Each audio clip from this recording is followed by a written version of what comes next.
Great, good. If you'll do that.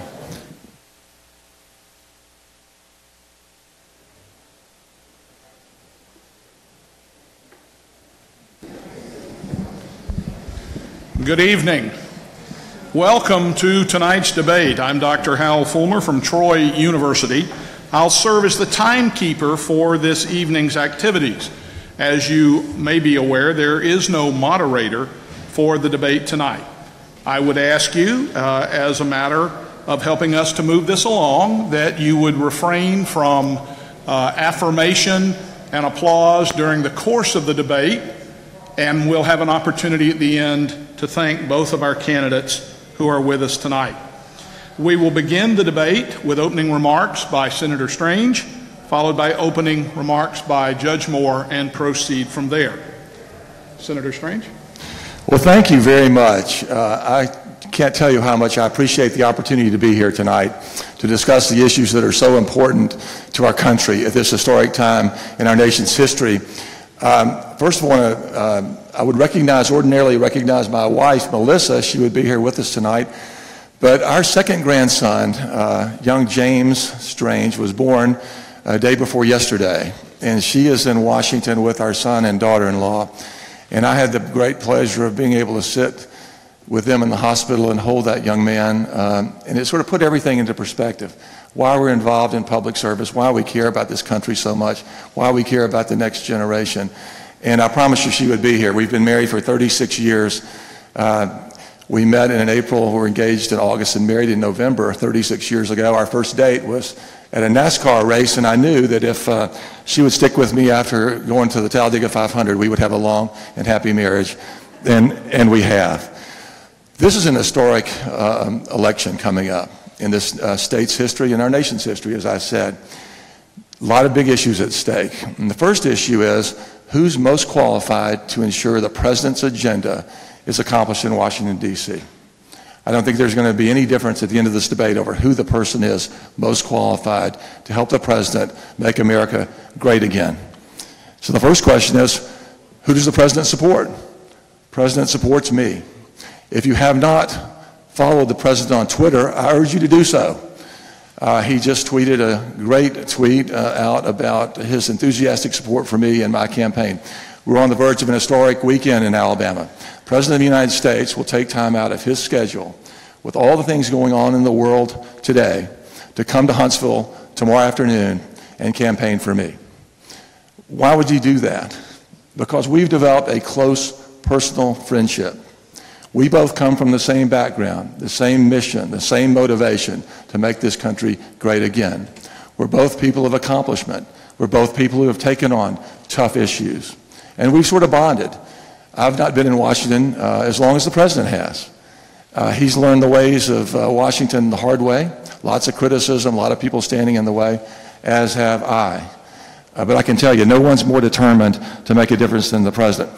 Where does the vice president stand? Who does the vice president think would be the best person to support the president's agenda in Washington? Vice President Mike Pence supports me. He's endorsed me. I was with him on Tuesday in Washington, and he came up to me and he said, "Luther, I am so anxious to go into the fight with you shoulder to shoulder. How can I do that?" And I said, "Anything you feel is appropriate, Mr. Vice President." He said, "I'll be in Alabama this weekend, and he'll be in Huntsville and Birmingham on Monday before the election."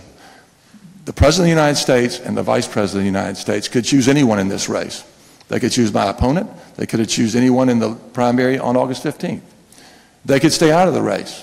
But they have gotten into the race because they know what is at stake. The future of this country is at stake.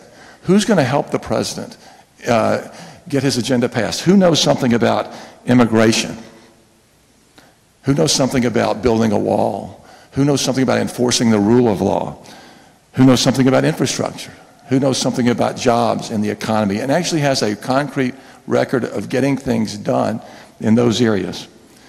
I do. And I'm going to talk a lot about that and talk a lot about the issues, because the issues are what are important here. We're past the time in our country's history where we can make speeches and deliver empty promises. We have got to get results done. That's what the president's all about. That's why he's endorsed me in this race. That's why we've become friends. Now, we're mad. I'll speak for myself. I won't speak for the president, but I did talk to him for about a half an hour last night. He called me and said, how are things going? There's a lot of anger in the country, and we share it. The president and I do. He's angry, and I'm angry with the lack of progress in Washington. He spent a year and a half fighting Hillary Clinton, and I think through divine intervention, he was elected our president. And I'm so grateful for that. I spent 6 years fighting the Obama administration as the last line of defense in defense of the Constitution, and I got results. We actually stopped illegal immigration. We protected our religious liberties, our precious right to life. We won those cases. So you can imagine the anger and frustration we both share, and I think that's why we bonded.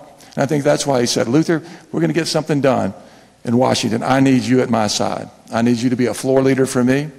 You've got common sense. You've got an accomplished conservative record. You've been in the fight, and you've got the scars to show for it. That's why I'm with you, and I look forward to being in Alabama this weekend. Thank you. Good afternoon. I'd like to start by introducing my wife, Kayla. Kayla, stand up. We've been married over 33 years, have 4 children and 5 grandchildren. In just about 4 days, the future course of our nation and of our politics in America may well be determined. Even the form of this debate may become a new norm for political discourse across our country. Every pundit, editorialist, special interest group, lobbyist in Washington, D.C. is watching to see what happens in the state of Alabama with regard to this race.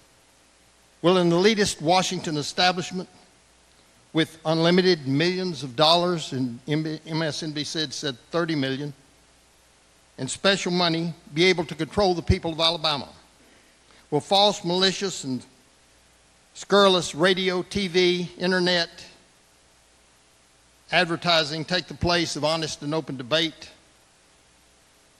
in our political arena? I think not. I think the people of Alabama are ready, and I think they're well informed. I trust them. Not only have I been wronged personally, but the honor and integrity of my family and my wife has been criticized. Truly, these are times that try men's souls.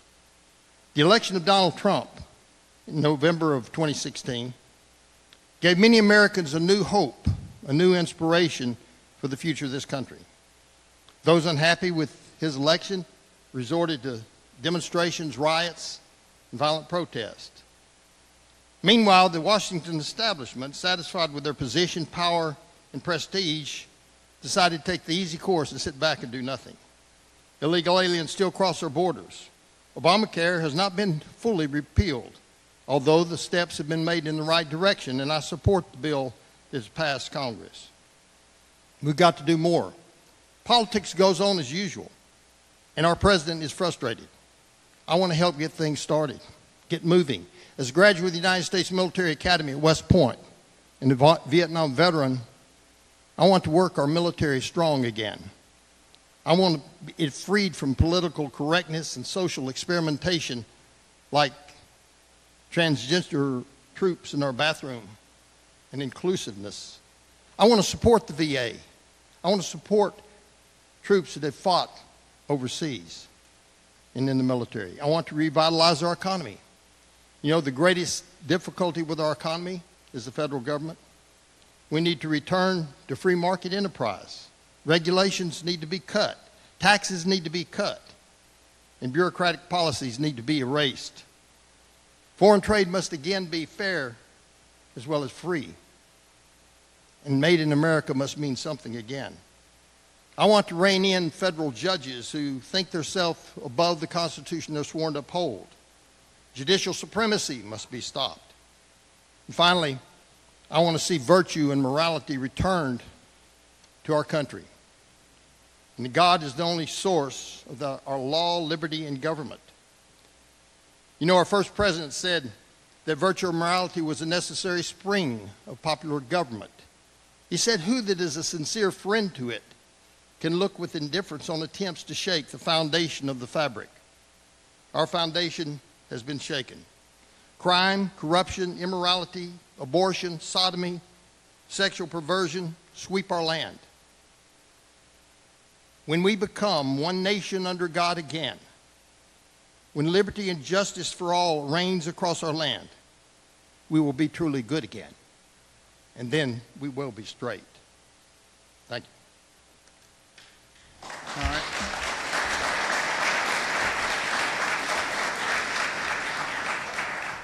I would ask again, as much as we're impassioned in the opportunity to have our candidates here tonight, that we try to refrain, and we will save that and applaud at the very end.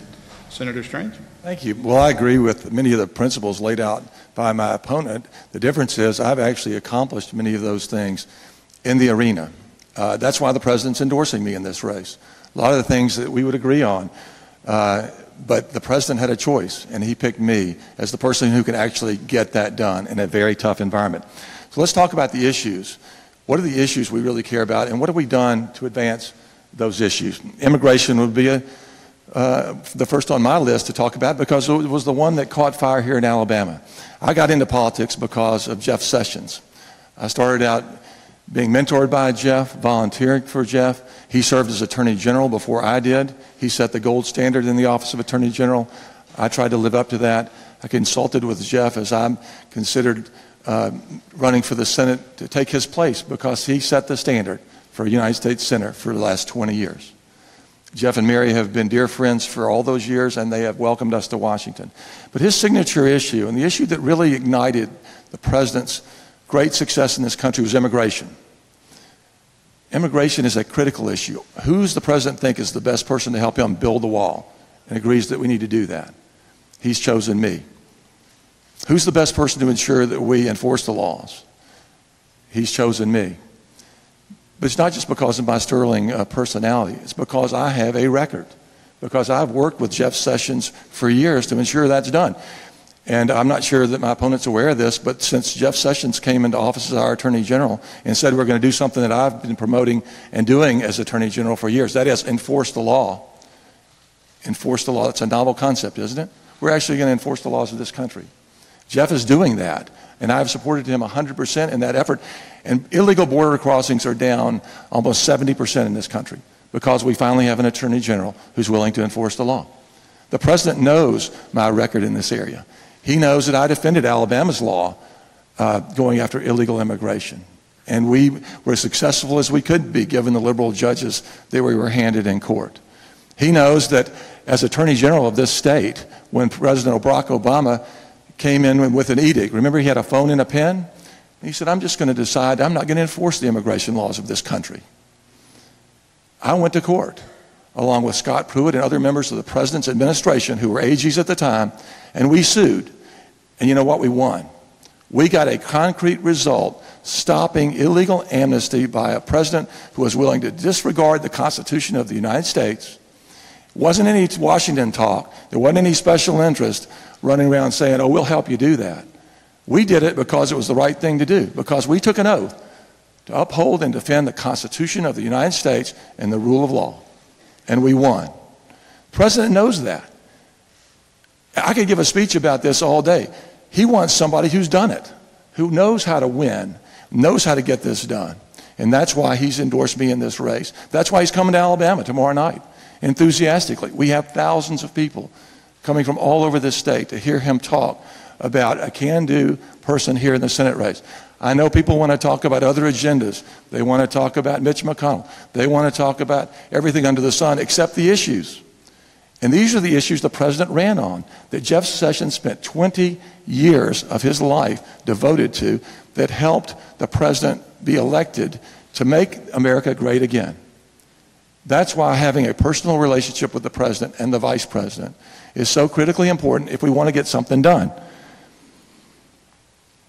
I'm not backing down on immigration. I'm not giving up on the wall. I'm not second-guessing the president. I'm all in with the president. I've supported him 100% of the time since he's been in Washington. Am I frustrated that some of our so-called conservative Republicans are not? Absolutely. I was on the floor of the Senate at 3 o'clock in the morning when John McCain walked up and said, thumbs down. Thumbs down. Talk about frustration. After spending 6 years doing exactly what I just told you I did, suing to protect the Constitution and actually winning. So I understand immigration, My opponent was asked about Daca, which is Jeff Sessions' #1 signature issue, the day he's going to remove a terrible Obama rule, and he was clueless about what it was. The president notices that. He knows that. That's why he's endorsed me. Thank you. Judge? Well, I'm certainly glad I'm not running against the President of the United States. Nor am I running against the Vice President of the United States. And I can't tell you what the President thinks. I can't tell you every move he makes, when he goes to the bathroom, when he doesn't. Like my opponent. But let's talk about the wall. Obviously, as a Vietnam veteran, I defend our country. I defended it in combat. I'm the only combat veteran in this race. That includes securing our borders. Illegal aliens constitute a continuing threat to our country. That requires building a wall. My opponent's ad that takes wall, wall, wall out simply leaves out the rest of the conversation about the wall. I've always mentioned that we can stop illegal aliens crossing our borders immediately with the United States military. That's because I was in the United States military, and I know we can build the wall when funds become available and it's voted on by Congress. We can't sit on our haunches and wait till the wall's built to do something about immigration. PolitiFact.com has revealed that that ad that they made is totally false. But is Luther Strange really interested in our security? On September 19th, that was last Tuesday, WHNT Channel 19 confirmed that State Auditor Jim Ziegler's finding that Luther Strange currently benefits financially from a program that sells visas to foreign nationals called EB-5.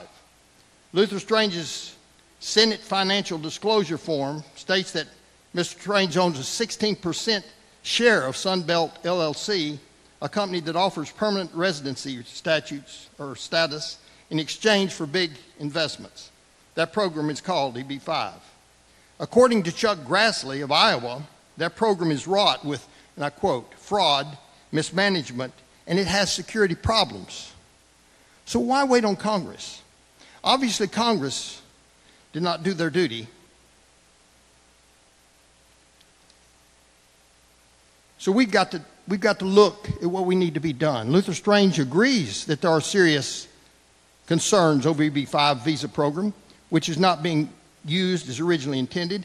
He says it's time for Congress to get to work on these issues, but Mr. Strange owns part of the company and has received revenues therefrom from the sale of such visas to wealthy Chinese investors. How can we trust Luther Strange to address security concerns under a program administered by a company he owns 16% of?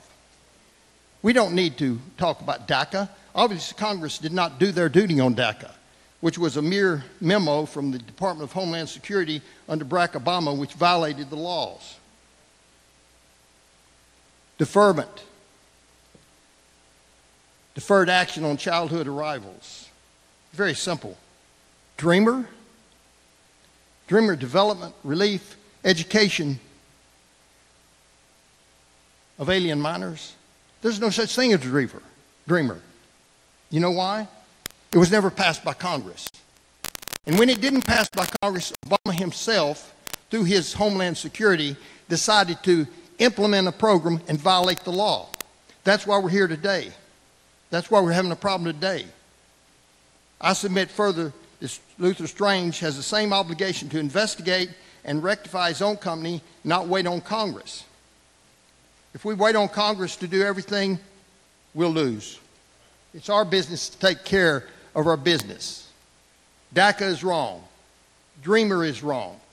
We need to look at the RAISE Act, the Reformed Immigration American Immigration, RAISE Act, Reformed American Integration for a Strong Economy. We need to look at vetting these people coming into our country and pick people that are going to do something for our economy. That's what Jeff Sessions says.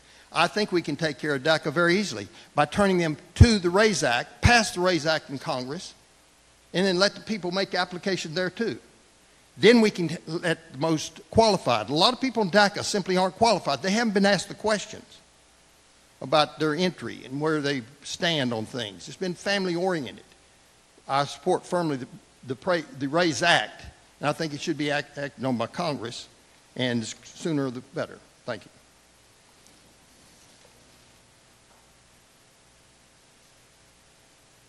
Thank you.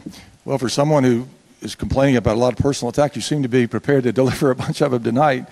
I'm going to stick with the jobs and economy now, because the people of this state that I talk to as I travel around care about the issues the president campaigned on. First issue he campaigned on was immigration. The second one was making our economy great again. We can't endure another 4 years of the pitiful Obama economy. People need jobs. People need employment. People need to be able to provide for their families so they can give money to their churches and to their charities. We're the most generous state in the union in terms of what we give to charities. But we can't do it when we have people working 2 jobs, when we have an oppressive economy. So another reason the president's supporting me, and I know you may get tired of hearing this, and you may resent that the president is my friend and is supporting me in this race, but I think it's a good thing that the president of the United States has a personal relationship with the junior senator from Alabama, and loves Alabama as much as he does. That's why he's coming here on Friday night. But he knows my record on the economy. I'm not just talking about it's good to provide jobs. I don't know of any jobs my opponent's ever created, perhaps in his personal foundation, but I've actually worked to create jobs in this state. We're here in Montgomery, Alabama. About 12 years ago in Hope Hull, not far away from here, there was just an empty pasture. And a car manufacturer wanted to come to the southeast. And that company, Hyundai, hired me to represent them, to see if they could make a home in Alabama. I traveled to Korea. I learned about the pros and cons of their business and what they could add to this economy. I represented them through the process of deciding to come to Alabama. And they did. And I toured that plant not long ago, and I guess there were maybe 2,500 people working there, make over 2,000 cars a day.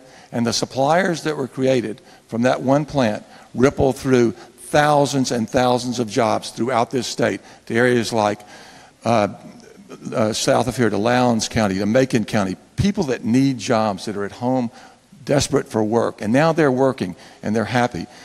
The president knows that. He knows I've actually been in the arena and have created jobs. There's a fantastic facility many of you may not be aware of, but it's world-class in Huntsville, Alabama, called the Hudson Alpha Institute. It was another field in the research park outside of Huntsville, and some very generous people from Alabama decided they wanted to make it a world-class medical facility and bring in the greatest scientists in the world. And they hired me to represent them, to see if they could make that dream become real. And I did. Now there is a magnificent facility. It has the top scientists in the world, taken from Stanford University in California, and they're curing diseases right now as we speak. It employs hundreds of people, and they're brilliant scientists. That's creating jobs. That's putting people to work. That's making Alabama proud. Now we are the star of the world in terms of auto manufacturing, and in the knowledge economy. That is a huge benefit for us, because we want our people to prosper and thrive, and they will. You know, the other thing I'll say is briefly about Alabama's great contribution to the military, because it ties together with the privilege I've had in taking Jeff Sessions' place on the Armed Services Committee. And I appreciate and thank my opponent for his service to this country.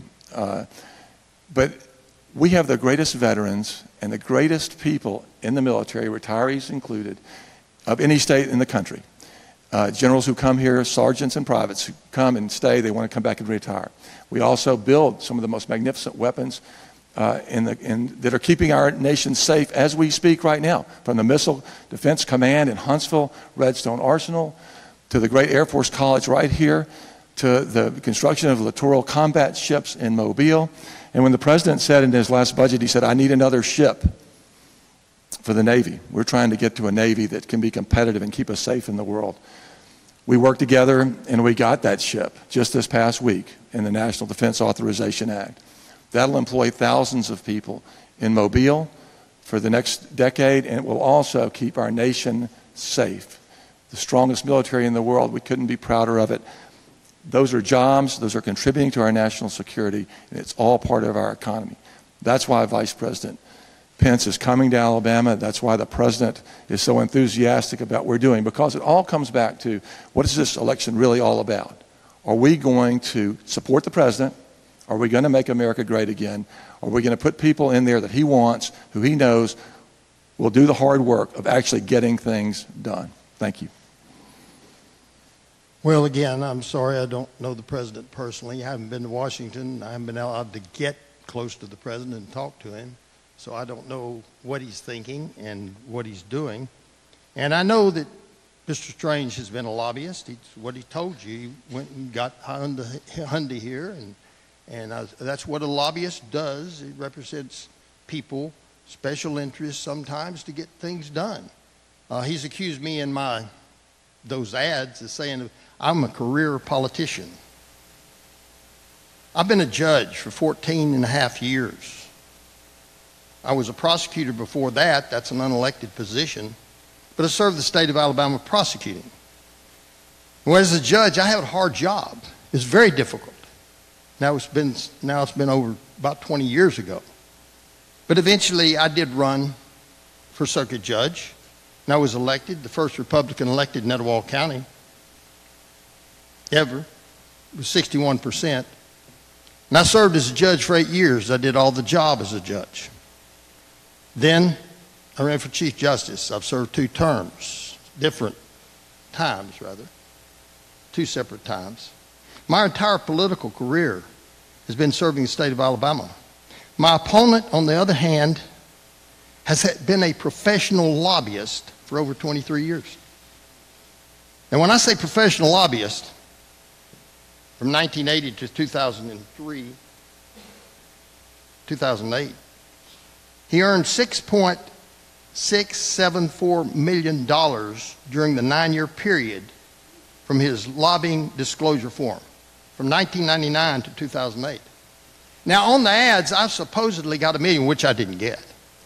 Never did see it. They didn't have enough money to pay me. They added what they didn't pay me.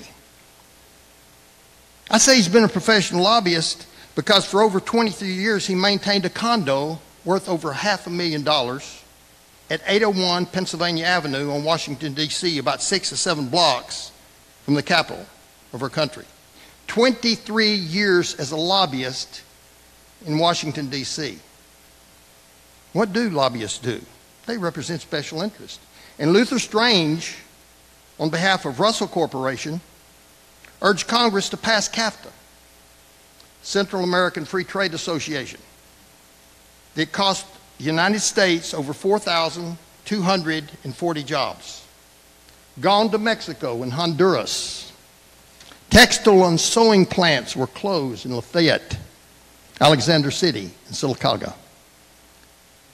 You know, President Trump had it right when he ran. The first thing he did say he was going to get rid of lobbyists. But I tell you don't get rid of lobbyists in the swamp by sending them to the United States Senate. This is pure hypocrisy in this race. Recently, it came up a debate. This debate was supposed to be held earlier at Samford University by API. And we discovered that Caleb Crosby, who was the president of API, just happened to be, coincidentally, out of millions of people, the treasurer of the Senate Leadership Fund that were making all the bad ads about me. He just happened to want to set up a debate. And we found out. Then we found out that the board didn't know about it, many of them. And the people at Samford didn't know about it. So we politely, behind the scenes, told them we weren't coming, trying to let them get out by saving face, because obviously something was rigged. And they came back. And here's what their campaign spokesman said. The title, Roy Moore Bails on Forum with Strange, doesn't give reason. First, they didn't ask for one before they printed the article. And then, at the end, Strange's campaign released a document criticizing Moore for canceling. Another week, another canceled debate from Roy Moore, said Strange for Senate spokesman Cameron Foster. What is Roy Moore afraid of? What is Roy Moore hiding? Voters should ask themselves, if Roy Moore refuses to answer questions from voters, will he listen to their concerns in elected office? When I talk about hypocrisy, I'm talking about a man that missed 8 of 12 forums, debates, if you will. Some of the candidates are sitting here. I see Randy Brinson there. Others are out there. Missed 8 out of 12. And when he did come, no questions were asked him. That's why we canceled the debate. And I'll tell you, that's why we set this debate up, so that you, ladies and gentlemen in the public, can understand who's running and their qualifications for this office. Thank you. I think this is great. This is why this was the only forum that my opponent would agree to, a Lincoln-Douglas style debate. And I was very happy to do that because Lincoln and Douglas talked about the issues. We can pretty much tell he's just going to attack the whole night. And I heard precious little about any issues, actually what he's accomplished or what he would do. And so you could just have a press conference to do that. The beauty of the Lincoln-Douglas debate is to inform the public about the difference between the candidates and what they would actually do. For somebody who complains about personal attacks, once again, that's all I've heard so far tonight. What I'm here to talk about are the issues. And one issue that distinguishes me from my opponent, which is probably the most critical one if you care about the Constitution and traditional values, is my record in that area. That's why the President endorsed me. He knows I have a record of defending the Constitution and our traditional values.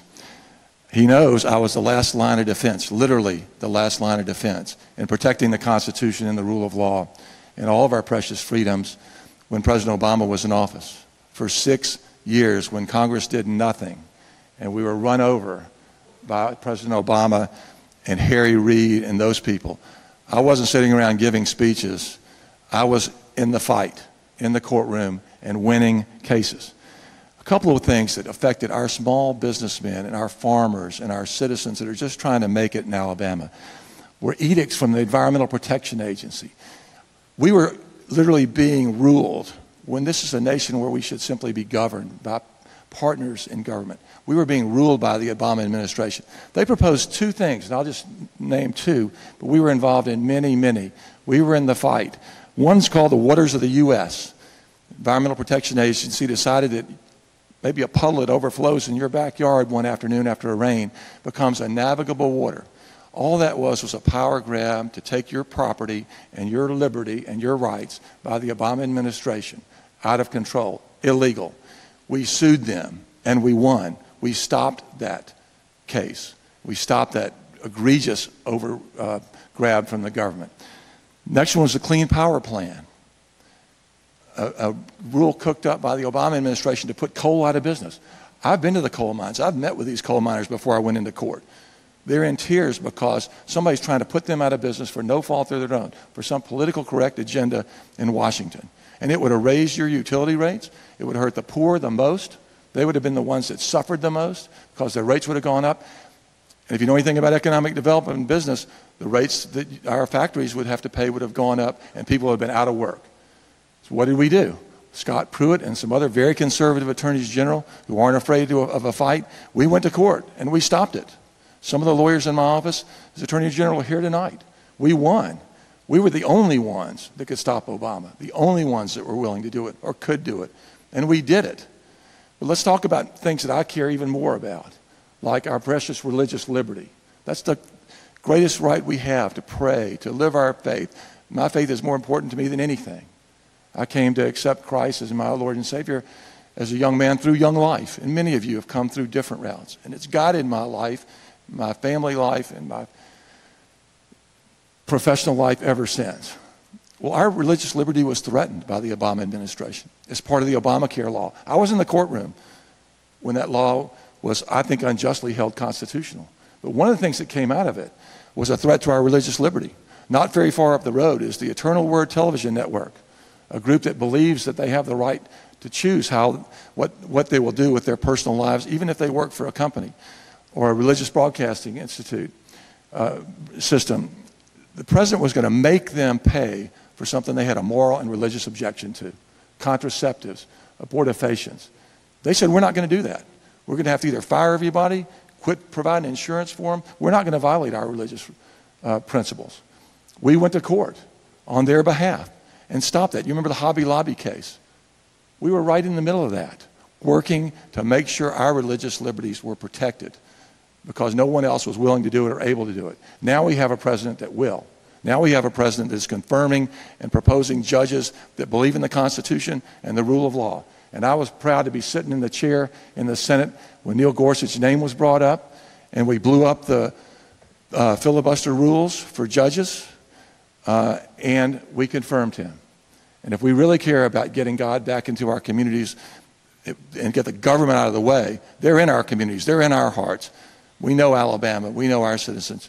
But if we got to get the government out of the way and prevent this oppression, we've got to support our president and get more conservative judges confirmed for our courts. And I'm so glad that he believes I'm the man to do that. Thank you.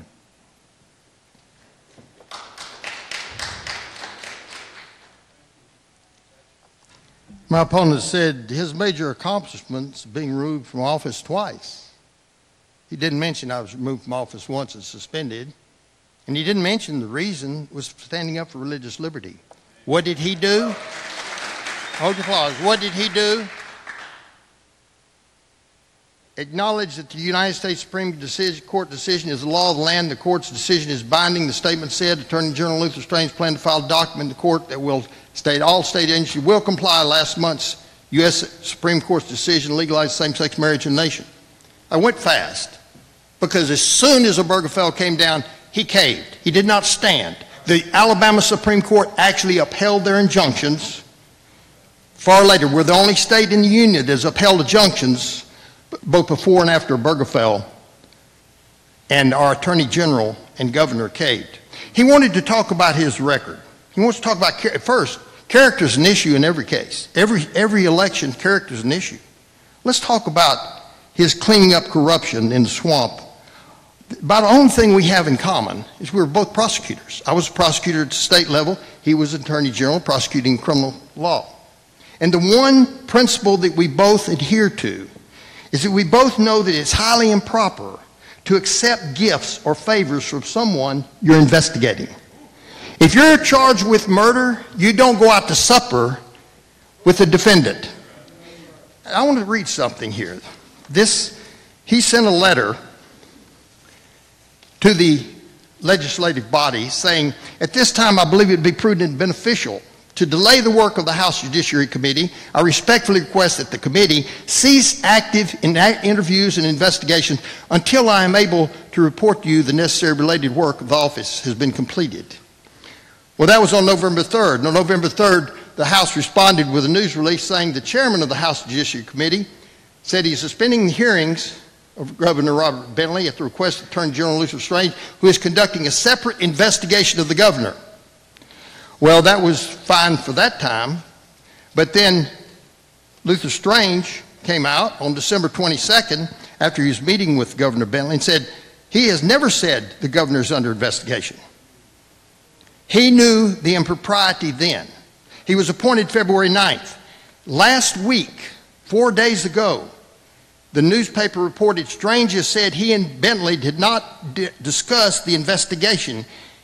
He opened the investigation that eventually led to Bentley resigning and taking a plea deal. What's the truth?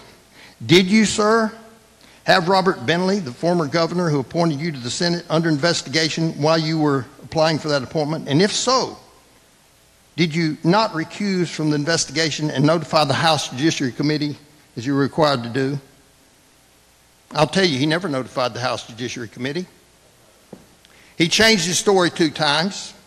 I don't know what he's going to, if you answer this, did you have an investigation or not? We've got to get the truth in this matter. The 60-vote rule, I oppose the 60-vote rule from the very beginning. Only recently did he reverse course, take his name and saying that he had signed a letter, which he had, to the House and Senate saying he supported the 60-vote rule. Now, if anybody knows Governor or President Trump's agenda, he opposed the 60-vote rule. So why did Luther Strange just weeks ago suddenly decide that he would reverse course? I'll tell you why.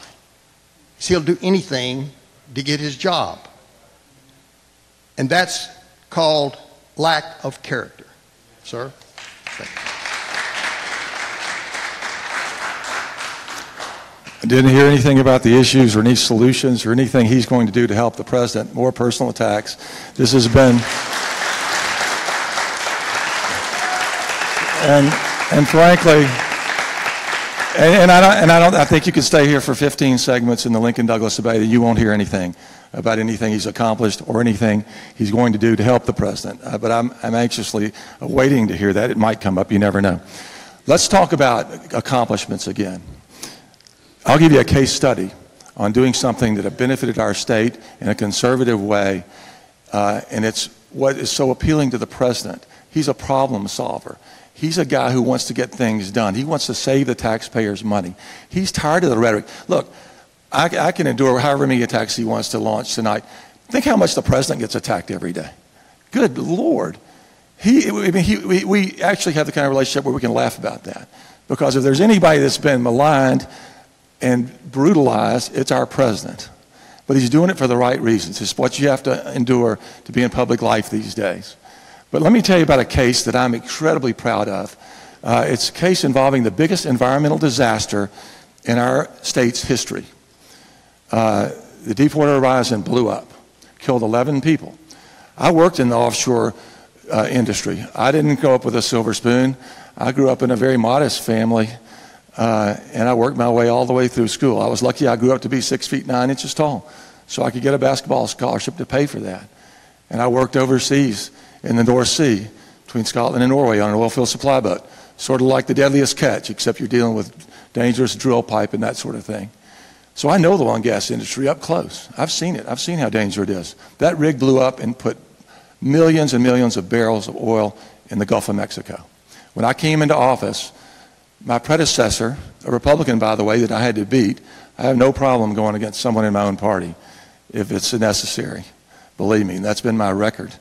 I came into office. My predecessor had hired an outside law firm at a very large, handsome contingency fee. The first day in office, I said, thank you very much, appreciate your help, but we're going to handle that case ourselves. We're going to represent the people of the state of Alabama. We're their lawyers, and we're as good as anybody else. And we're going to save that money. And that's what we did. And I went to New Orleans. Our guys in my office, I'm so proud of them, they took the Greyhound bus down there because it had Wi-Fi and they could work on the way. You had every major corporation in the world practically, BP on down. Best, most money, biggest, toughest lawyers. We worked tirelessly to ensure justice for the Gulf of Mexico. And we got it in record time. The judge appointed me. He could have picked any of the attorneys general in the Gulf Coast, any one of them. He picked me to be the coordinating counsel for the Gulf Coast states. Alabama had the seat at the table. The other states weren't there. It was Alabama. We recovered over $2.5 billion for our state. $1 billion went to the general fund. Our general fund is in desperate shape. $1 billion went to the general fund. Under the contract that my predecessor had signed, that $140 million, 14% of that, would have gone to the law firm. Law firm's located right down the street. Its named partner is my opponent's biggest supporter. $140 million went to the general fund. That shored up Medicaid. That's the poorest among us.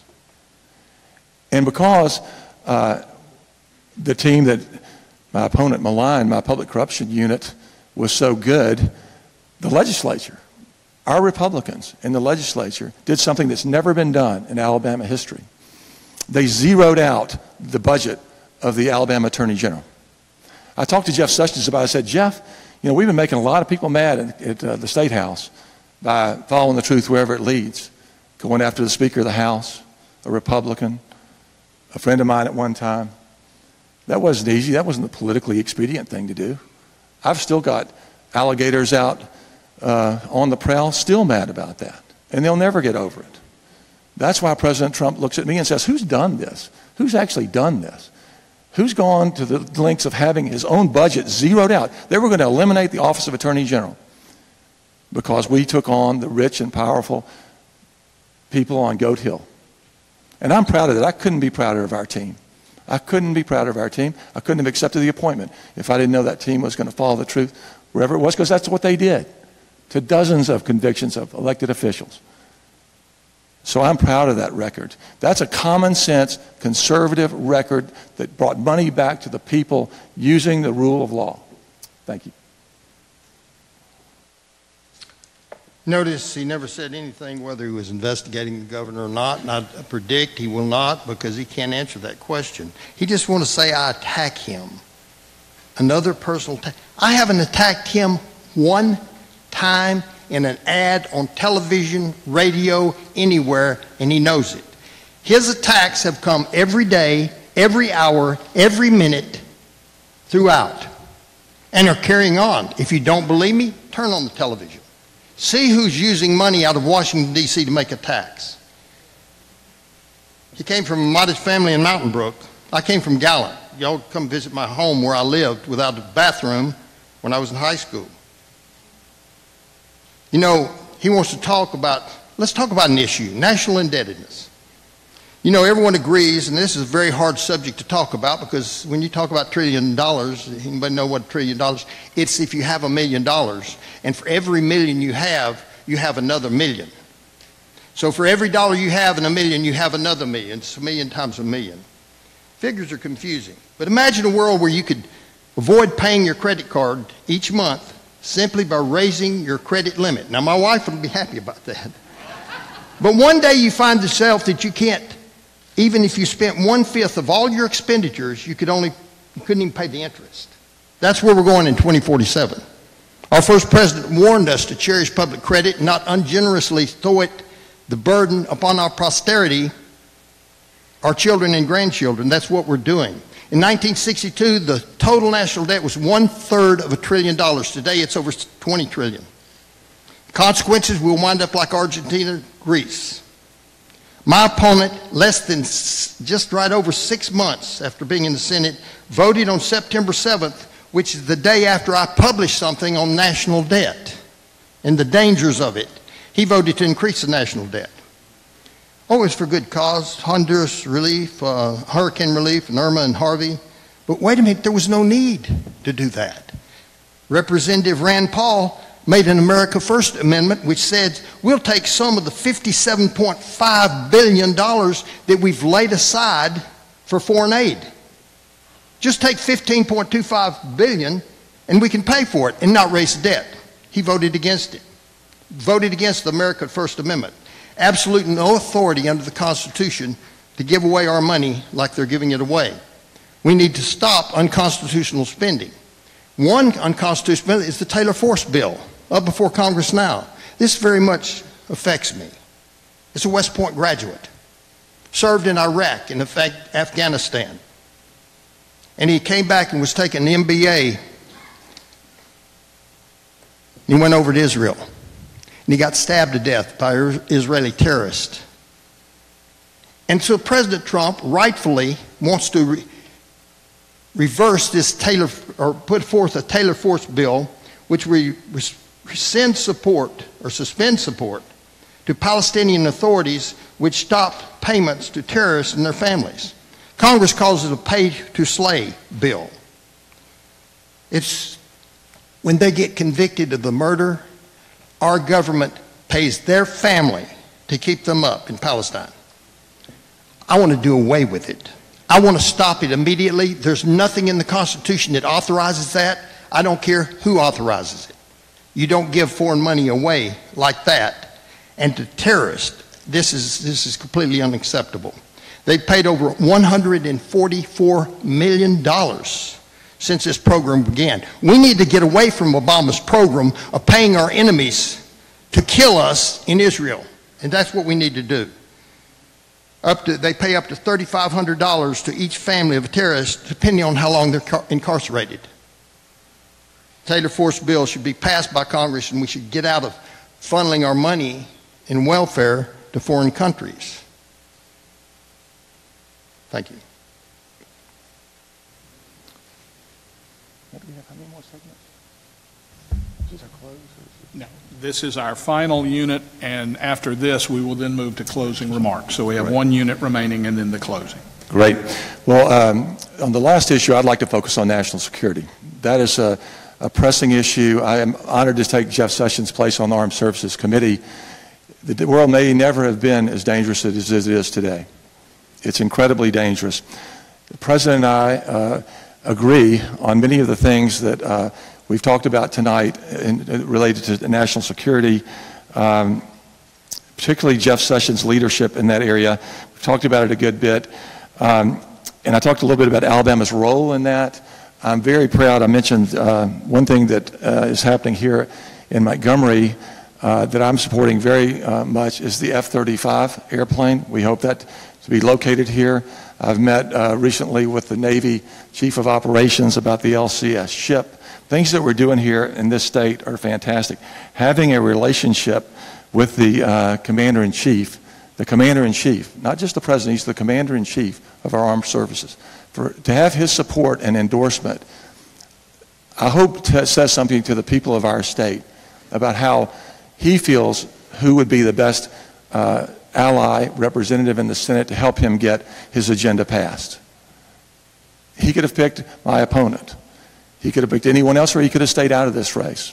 But the President said, Luther Strange is on the ground securing Navy ships.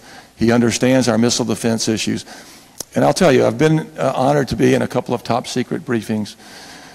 And I'll just tell you, what I can tell you is that the North Korea situation is critically important right now. It may be the hottest place in the world. The President, I'm so proud of his leadership there. He's changed the dynamics of the previous administration. Have had the chance to visit with Secretary of Defense Mattis, one of the most brilliant military leaders you'll ever see. Our Secretary of State Tillerson is an incredibly impressive person. I'm praying that his diplomatic efforts work in this dispute. But I've told the President, and I think the Senate would agree with this, we're not taking any options off the table. This is a peace-threatening issue we're dealing with in North Korea. So we've got to support our men and women in harm's way, and I look forward to doing that. I appreciate the President's confidence in coming down from Washington to be with me. The Vice President will be here on Monday. He's going to take a look at some of our defense capabilities. I'm very proud of those. Huntsville is the leader, as is many places in our state. So let's not forget about the need to support our President in the national defense area. Again, I'm honored that he looks to me on issues, especially issues that affect Alabama. Our retired veterans, and I commend my opponent for pointing that out. They've not been treated like they should, and the President made that a big deal. So to have his support and encouragement there is really important and very significant, because we need an advocate for the military in Washington, someone the President trusts, the President knows, the President will call on to say, what do you need? What can we do to help you? And that's what I'm going to do as your senator. Thank you. I think that. You know, I'm very happy that, excuse me, get set up again, Benny. I'm very happy that President Trump is our commander-in-chief. He went to military school as a child, actually near West Point, and that's where I went to West Point. I think he understands a little bit about the military, and I appreciate his order saying no more transgender troops in the military, which I said even before he said it. We agree with that. I agree with him very much on that, and I appreciate his support through the Senate and the House for things like the Littoral Combat Ship out of Mobile. I've been down there, I've visited them, I've talked to them about that. It's a very good program, and we're very proud in Alabama to have a place where they build these things, where they build the SDS system in Huntsville, where they have missile and rocket space technology that only perhaps is found in Houston, Texas. We're very proud of Alabama and the technology we have here, and I will fully support giving things to this state to make our military more secure. In fact, I think we probably have the most devout, loyal military in the National Guard. My son's in the National Guard. He's a reservist and working every weekend just about. I'm proud of that. My other son's at the United States Military Academy serving as a yearling, second year.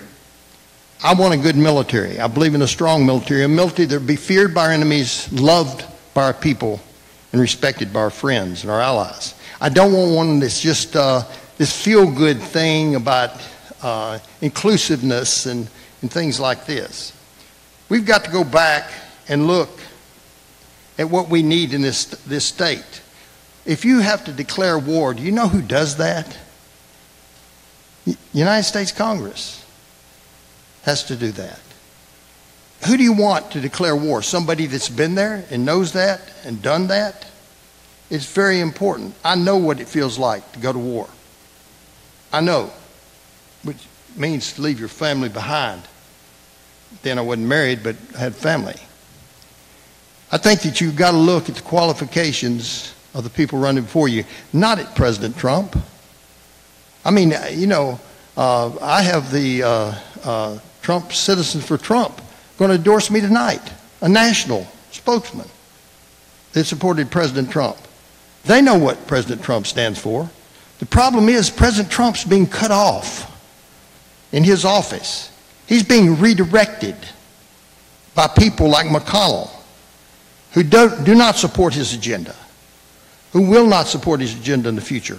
I think we need to go back and look at these things and look at what's going on. This is the most unbelievable race I have ever been in. To have my opponent say I'm attacking him by standing here and telling the truth about how he got his appointment, about how he made his living, when all of this, he's blistered me in television for 3 months now. Solid, unapologetically. And he's proud of it. He's proud of attacking my wife.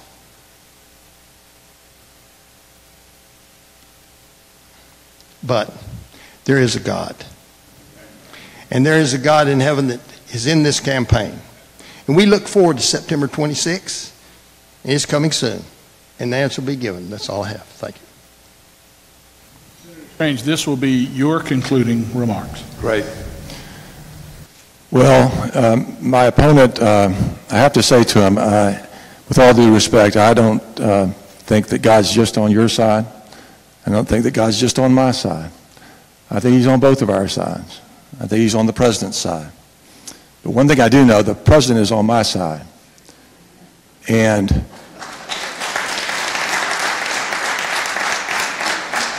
the president is on my side, and what you just said reveals a total lack of understanding of the president and of his character and of his determination and of his loyalty and of his friendship. You just said that he was being manipulated by Mitch McConnell. I met Mitch McConnell about 6 or 7 months ago. I've already stood up to him many occasions. And to suggest that the President of the United States, the head of the free world, a man who is changing the world, is being manipulated by Mitch McConnell is insulting to the President. It's absolutely insulting to the President. That's why he's chosen me. He's not being manipulated by anyone. As a matter of fact, many of the people who are supporting you look like the unemployment line at the White House. They are fired. They're not there. There's a reason for that, because the president is his own man. And if anybody in this room or in the state of Alabama doubts that he can't make up his mind without being influenced by someone, then you just misread the president. You just flat misread him. There's a lot of other differences between the two of us. Judgment is one. I won't dwell on a case that where we actually came head-to-head in a case. I enjoy the sport of law enforcement. I have a passion for law enforcement. I love being the Attorney General. There's a case called Higdon. He may not remember it. It was a terrible case where he sided with the defendant in a very serious case. It really reflects on judgment. I'm sure we'll have a chance to talk about that later. But as my time winds down, I want to get back to why this is so important, why this election is so important. He's right, it's a national election. Are we going to have people that respect the president? Or are we just all going to sit here and say, oh, the president's just easily manipulated, and he'll believe whatever anybody tells him? No, the president is a man of principle who knows his mind and makes decisions freely. And he made a decision freely in picking me. Picking me. And I'm proud that he's here. We're going to have a historic time tomorrow night in Huntsville, Alabama. It is going to be magnificent. I think we have over 20,000 people already ready to be there. And the president will come himself and say this. It's not going to be me saying it. The president will say why he needs me in Washington. That is historic. It's going to be an historic occasion. And the vice president is coming. You know why they're coming? Because they want to get things done. And they've looked at my record, and they've looked at my opponent's record. And they've made a decision. And it's just not a namby-pamby decision. It's not like, well, we'll kind of get around to it or something. They know what's at stake here. This is a big deal that's at stake. A big deal. We've got to have people in Washington who will get things done, who can call the president up and tell him the truth and say, we need your help here. Here's what's going on. Here's what we can do. Let's get it done. Let's get it done. He's all about getting things done. That's why he was elected president of the United States. I'm tired of him being attacked. I'm glad to be his friend. I'm glad to serve with him and work with him. Nobody influences me. If people influence me, we wouldn't have cleaned up Montgomery and drained the swamp. I would have just let a private law firm handle the BP case and make $140 million. I would have just sat at home and not sued Barack Obama dozens of times and won and protected our citizens and, more importantly, protected our Constitution and the rule of law. That never would have happened. That would have been easy. Then I wouldn't have a bunch of enemies out, saying the wildest things. And my opponent's made up a bunch of stuff. Most entertaining to me is that he's not negative. If you haven't been to his Facebook or Twitter page, I think you need to take a look at it. That's just, we have a sign in our house that says no whining. There is no whining in politics. If the president was whining, he wouldn't be the president. You've got to take it to the fight to the other side. That's why the president picked me in this race. That's why he's coming down here to be with me. And it's not just about me. It's not about me or my opponent here. This is about America. This is about whether we're going to have the country that we want, whether we're going to restore the values that we cherish, that people are dying all over the world right now as we speak, serving around the clock to protect us. Are we going to protect and preserve and make this country great again? I'll tell you, it'll be a test. It'll be a test of our state. It'll be a test of our people. Are we going to support our president or not? Are we going to support our president? I believe we will. I believe we'll support our president by voting for me on Tuesday. Get ready for a fun, fantastic, entertaining, patriotic weekend with the president here in Alabama. God bless you, and I would greatly appreciate your vote on September 26th. Thank you very much.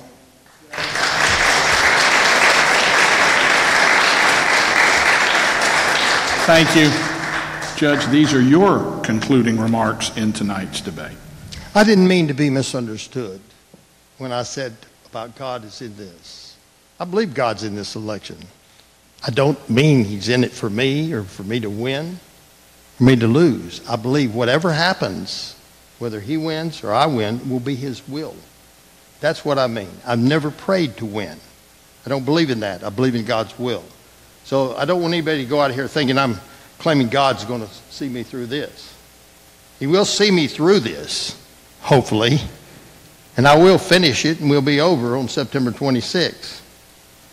But I want to talk about, if you took everything he said about the president this and the president that, and about everything about the president and the vice president, there wouldn't be much left to talk about issues. Here's 12 pages, solid, of national leaders. I'm not going to repeat them. I don't believe in that sort of thing. I don't believe in that. This race is not me against the president. It's not me against the vice president. It's me against Luther Strange. And I want to tell you what McConnell has done. He called Bentley and got him the appointment. They wanted the lobbyist up there. McConnell wages war down south.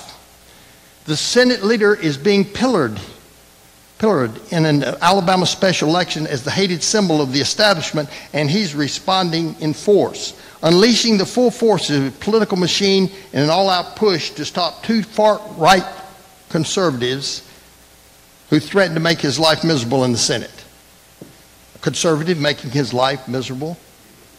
And Mo Brooks, do you remember when the ads came out from his campaign against Mo Brooks?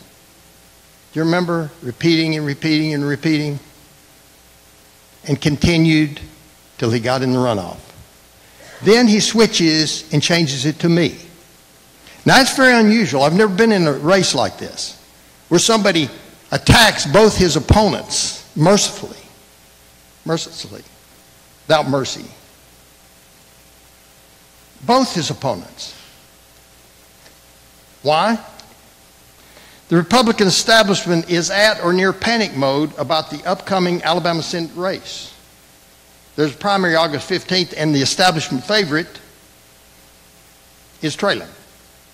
There is little fear among Republicans that Democrats could win the seat, but Majority Leader Mitch McConnell is among the establishment figures alarmed that former Alabama Supreme Court Chief Justice Roy Moore is ahead in polls. Strange was appointed to the seat after Jeff Sessions resigned to become Attorney General, and has the Washington Party's leadership backing as he now runs for the seat. Then it says this. This is CNN, by the way. This is not necessarily my best friends in the world. McConnell, who has a narrow 52-48 majority, has made it clear he does not want a conservative rebel in a GOP conference already difficult to manage. Now, after polling showing Moore opening a lead with 6 weeks to go, the establishment is trying to rally financial and other support for Strange. That's where we get $30 million in funds being put in this race. The people of Alabama should be very concerned when $30 million comes from Washington, D.C. to try to make you choose who you want for United States Senate. I'm going to tell you, the people of Alabama see through this. They see through what Washington is trying to do, and they're upset. Go read the blogs. Go read the internet and the Facebook pages. I think we'll have a huge turnout. And we look forward to the results. And we look forward to turning back something that should be turned back, and that's control out of the federal government over who we want to send to Alabama. I fought in Vietnam. I fought in the courts here in Alabama against liberal judges and federal judges who tried to make us do things. And I'll fight for you in the United States Senate after this election. Thank you. God bless you.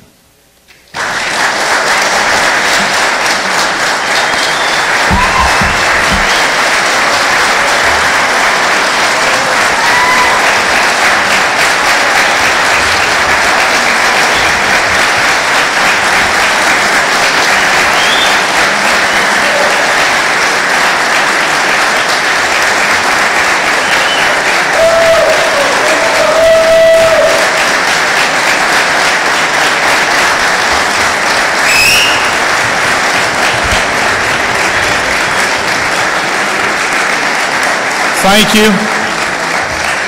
Thank you. Thank you, Senator Strange and Judge Moore.